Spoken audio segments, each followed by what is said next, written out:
O som tá bom? Tá ótimo, não tá aparecendo aqui, deixa eu só conseguir. Mas pode ir, tá ali.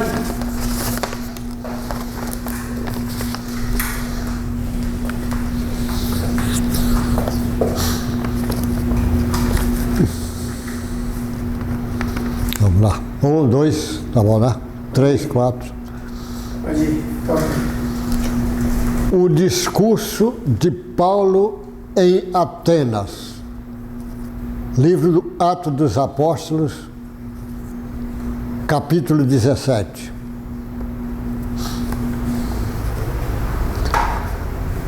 Olá, seja bem-vindo a esta série Atos dos Apóstolos de Lucas, o Espiritismo e a Mediunidade.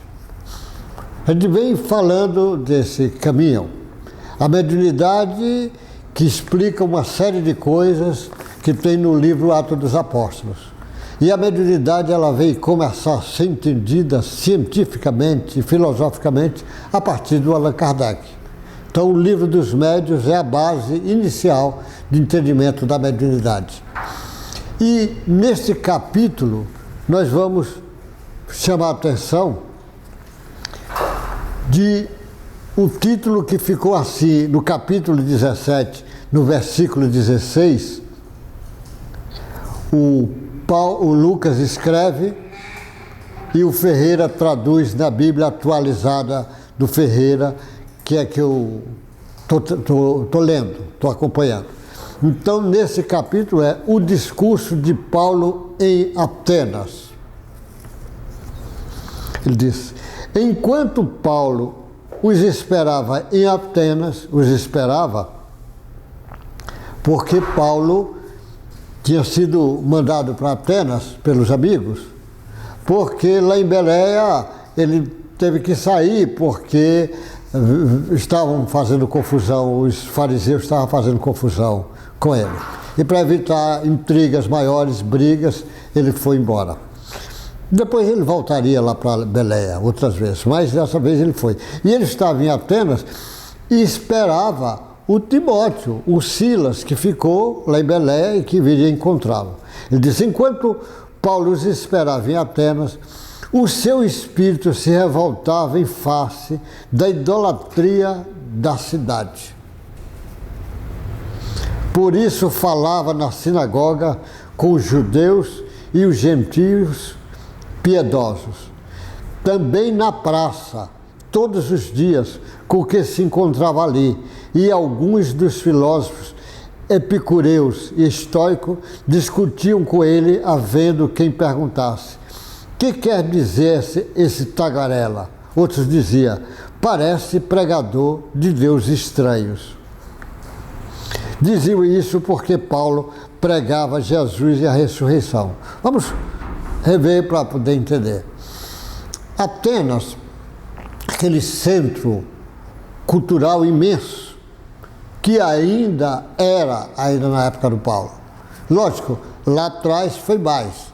Foi lá na Grécia que vai dar aquela pleide de espíritos altamente evoluídos, Platão, Sócrates, Aristóteles, Hipócrates, Teofrausto, tanta gente que era cada um melhor do que o outro.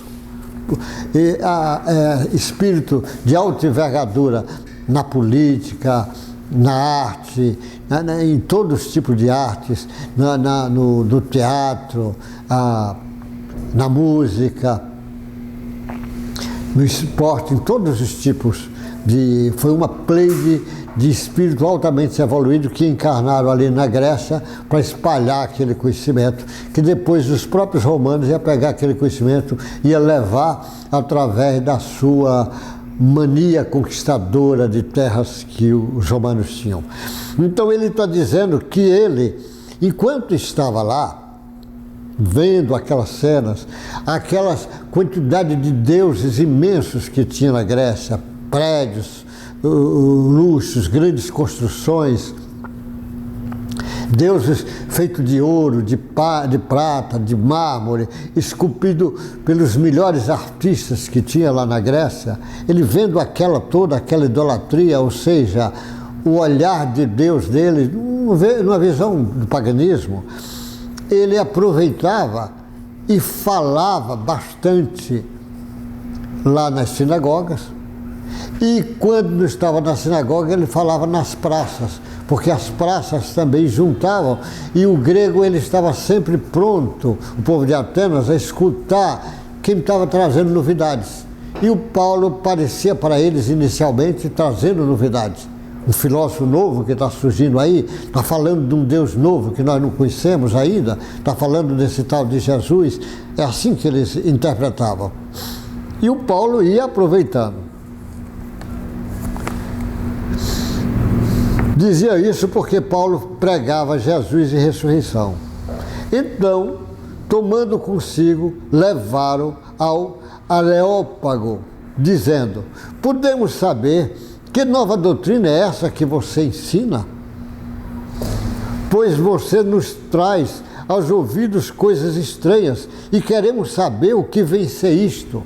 Os gregos, somente o povo de Atenas, está disposto a querer uma filosofia nova, um ensinamento novo.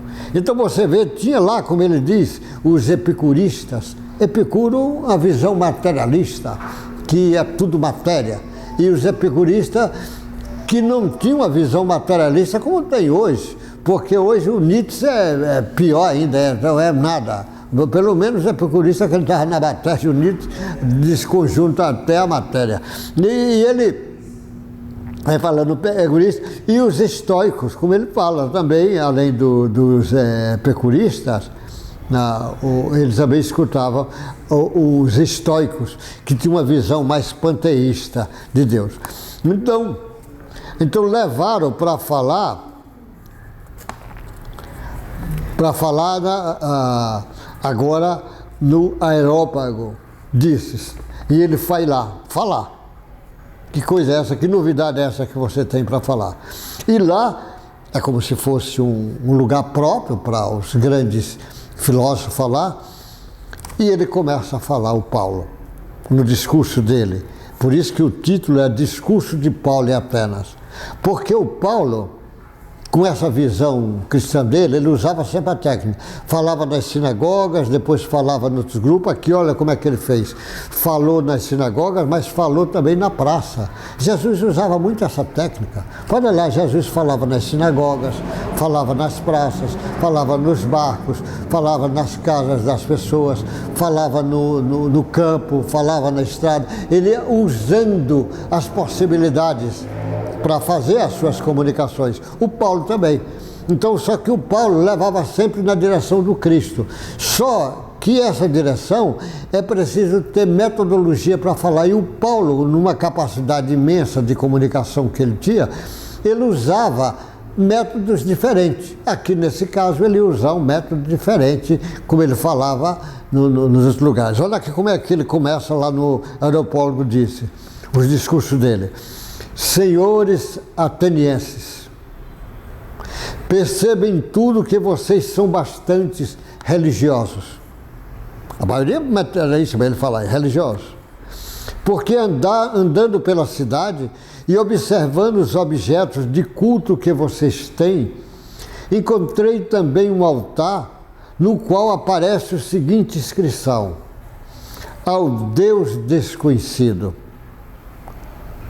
Pois é esse que vocês adoram sem conhecer, é precisamente aqueles que eu lhes anuncio.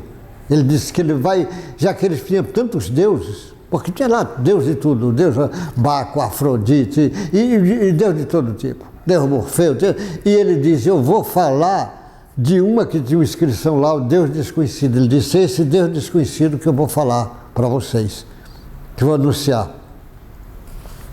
O Deus que fez o mundo e tudo que nele existe, sendo ele Senhor do céu e da terra. Não habita em santuários feitos por mãos humanas, nem é servido por mãos humanas, como se precisasse de alguma coisa.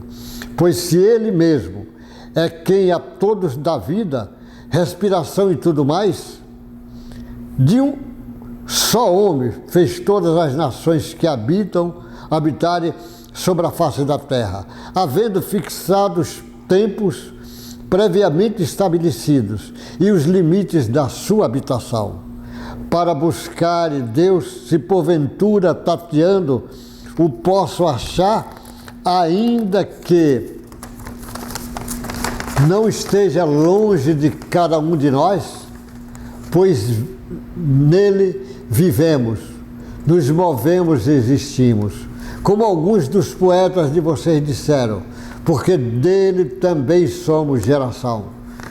Portanto, visto que somos da geração de Deus, não devemos pensar que a divindade é semelhante ao ouro, à prata ou à pedra, trabalhados pela arte e imaginação do homem.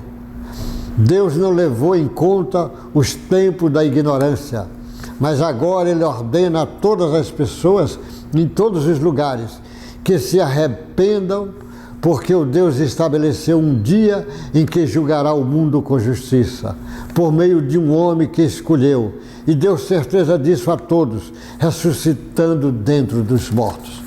Você veja o discurso dele, é fantástico, que ele aproveita o povo lá de Atenas, lá na Grécia, e vai falar do que eles querem ouvir sobre o Deus. Só que ele fala agora esse Deus desconhecido. Não é Afrodite, não é Vênus, não é nada que ele vai falar, um Deus, esse novo Deus.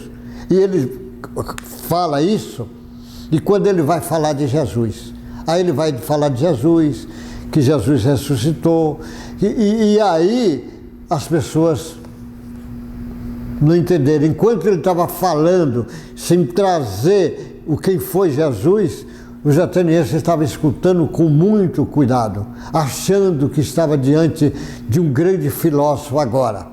Estava achando, pela a capacidade, a eloquência do Paulo falar. Mas quando ele fala do ressuscitado, fala de alguém que morreu e continuou vivo, e apareceu os discípulos, vai aí, causou mal-estar, e aí o Lucas escreve, e o Ferreira registra. Uns zombam e outros creem. Quando ouviram falar da ressurreição dos mortos, uns zombaram e outros disseram: a respeito disso, ouviremos você em outra ocasião. Eles disseram: a respeito disso, ouviremos você em outra ocasião. A essa altura, Paulo se retirou do meio deles, e houve, porém, alguns homens que se juntaram a ele e creram. Entre eles estava Dionísio, o Areopagita, e uma mulher chamada Dâmaris, e com eles mais algumas pessoas. Você veja o seguinte, é muito interessante falar de Deus para alguém que é materialista. É complicado. Falar de Jesus para alguém que não acredita no Espírito é complicado. O intelectual, de um modo geral, com o seu saber, a sua intelectualidade, que a intelectualidade está em nível de consciência. A sabedoria geralmente corre em nível de inconsciente. E normalmente os intelectuais, na sua vaidade, acreditam no que eles sabem. Então ali os gregos acreditavam nos estoicos, nos epicuristas, ou nas histórias daqueles filósofos, na mitologia, assistia, lia, ouvia, mas a verdade que o Paulo estava trazendo incomodava. A mesma coisa Jesus quando chega. Claro que os romanos, numa visão materialista, não entenderam Jesus, o Cristo. Como também os religiosos fanáticos não iam entender Jesus. Mas é a mesma história que o Espiritismo chega. Os intelectuais materialistas não entendem. Não vai entender. Eles não acreditam em Deus, não acreditam em Espírito, não acreditam em nada. Como os religiosos cristãos fanáticos não acreditam no Espiritismo. Não sabem que o Espiritismo é a terceira revelação, que o Espiritismo é a volta do cristianismo. É difícil de entender. E o Allan Kardec, ele diz num dos seus livros, Obras Póstumas, os caminhos filosóficos da humanidade são poucos. Um dos caminhos é o materialismo. Ou seja, não existe Deus, não existe Espírito, não existe nada, só matéria. E muitos trabalhos filosóficos foram formados em cima disso. O epicurismo, recentemente o Nietzsche com seus trabalhos e outros. O próprio Marx e Engels é trabalho materialista. Mas outro caminho filosófico é o panteísmo, que é o materialismo à avessa. Acredita em Deus, mas tudo vira Deus, vai se unir, é o materialismo às avessas, acreditando no Espírito, mas vai virar. Outro caminho é o caminho que a igreja aponta. Existe o caminho filosófico do homem, nasce o espírito ali, fica ligado com o corpo e morre e vai para o céu e inferno. O purgatório ainda a igreja faz. Outro caminho é o caminho que o espiritismo aponta, que o espírito existe, a evolução, nasce, desencarna, reencarna e vai reencarnando quantas vezes for necessário. Que o espírito está evoluindo na direção de Deus. E essa evolução custa tempo, custa trabalho, custa muito esforço de cada um. Então o Espiritismo, é fácil de você entender esse discurso fantástico de Paulo. E nesse discurso do Paulo a gente vê a habilidade do Paulo, usa as técnicas como pode. A mesma coisa, o seu conhecimento, meu irmão, você tem que vir na direção do Cristo, com as suas habilidades. Você tem habilidade na pintura, use a pintura para falar da sabedoria do Cristo. Você tem habilidade para escrever, use. Habilidade na música, na escultura, habilidade nas pesquisas científicas, pesquise. As pesquisas na direção do espiritualismo, pesquise. Faça pesquisa sobre reencarnação, sobre mediunidade, sobre a evolução do espírito. Mas se você tem habilidade no falar, fale. Mas fale sempre lembrando que Jesus é o modelo e guia, e você apenas o instrumento para levar as pessoas com a sua metodologia e na direção desse modelo e guia. Nós vamos continuar a sequência, terminando esse capítulo 17 do livro Atos dos Apóstolos. Vamos mergulhar mais para falar de Atos dos Apóstolos, Espiritismo e Mediunidade. Que Deus te guarde, boa sorte e até o próximo encontro. Boa sorte, meu irmão.